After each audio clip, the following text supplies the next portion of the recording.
পাগলা মসজিদে চিঠির ডান বাক্সে চিঠি এসেছে যে ডক্টর ইউনূস সাহেবকে আরো 5 বছর আল্লাহ তাআলা আপনি ক্ষমতায় রাখেন।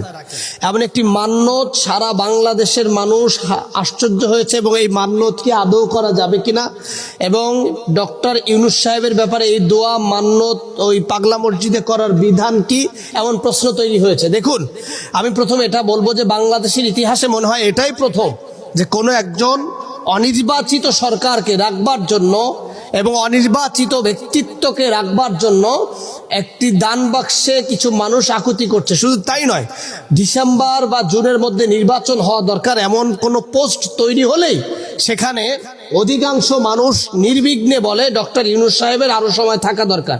দেখুন, অ্যাজ এ ম্যান হিসাবে তার পার্সোনাল লাইফ নিয়ে আমার ব্যক্তিগত কোনো মতামত নেই, তবে রাষ্ট্রপ্রধান হিসাবে যারা রাষ্ট্রের দায়িত্ব পালন করেছে সবাই যে সাধু বিষয়টা এরকম নয়, আপনারা সকলেই সবাইকে চিনেন। তো রাষ্ট্রপ্রধান হিসাবে বিশ্বের কাছে বাংলাদেশকে মাথা উঁচু করে দাঁড় করবার জন্য ডক্টর ইউনূসের মতো ব্যক্তিত্ব আমাদের রাষ্ট্রের জন্য খুবই দরকার এবং তিনি থাকলে হয়তো রাষ্ট্রের অবকাঠামো, রাষ্ট্রের সামরিক অবস্থান এবং বিশ্বের কাছে রাষ্ট্রের মর্যাদা হয়তো আরো জনপ্রিয় হয়ে উঠতে পারে এবং তার মতো ব্যক্তিত্ব যিনি আন্তর্জাতিক মানের, তিনি থাকলে রাষ্ট্রের অনেক কল্যাণমুখী কার্যক্রম তৈরি হওয়াটা একদম স্বাভাবিক। যার একটি বেনিফিট আমরা দেখেছি, বিনিয়োগ যে আয়োজন হয়েছিল অর্থাৎ বিনিয়োগের যে একটা ধারা তৈরি করা হয়েছিল বছর মাফিক, সেখানে আমরা স্পষ্ট হয়েছি। তো আমরা একটা বিষয় আপনাদেরকে স্পষ্ট করতে চাই, ডক্টর ইউনূস সাহেবের নামে যিনি দান বাক্সে মান্যত করেছেন তিনি মান্যতটা কোনোভাবে শরীয়ত দৃষ্টিতে ভালো করেননি।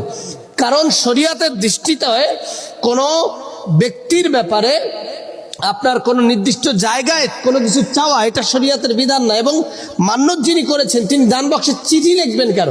তিনি হয়তো 100 টাকা বা 500 টাকা দান বক্সে রেখে আল্লাহ তাআলার কাছে মনের বাসনা বলবেন।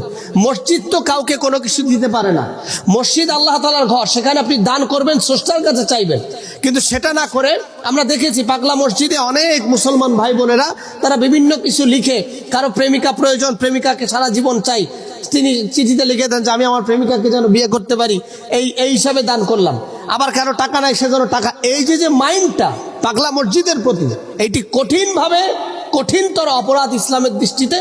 বরং একজন তিনি মান্যত করতে পারেন এভাবে যে আমি যদি কোনো একটা কাজ আমার সফল হয় তাহলে আমি 100 টাকা মসজিদে দান করব, অথবা আমি 100 টাকা দান করলাম যেন আমার কাজটা সফল হয়।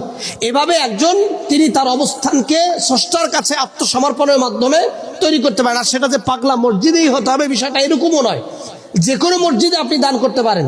অথচ পাগলা মসজিদে লক্ষ কোটি কোটি টাকা দান হচ্ছে, সেখানে মানুষ মান্নাত করছে। কিসের আক্কলে মানুষ মান্নাত করছে আল্লাহ মালুম।